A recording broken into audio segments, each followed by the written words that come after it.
এয়া ভাত খাইছোঁ। দেখিছেনে কিহে ভাত খাইছোঁ? এয়া ব্ৰইলাৰ ঠেঙৰ লগত ভাত খাইছোঁ। সদায় মাংস খাই থাকোঁ, সেইটো কাৰণে আজি ঠেঙৰ লগতে খাইছোঁ।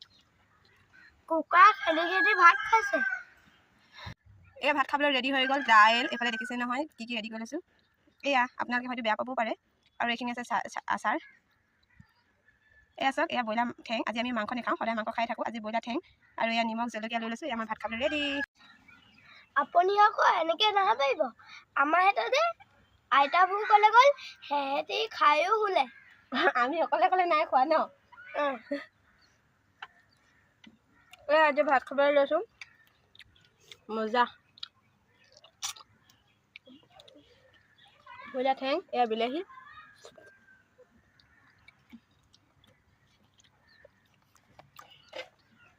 এইফালে আমাৰ বেটা আছে।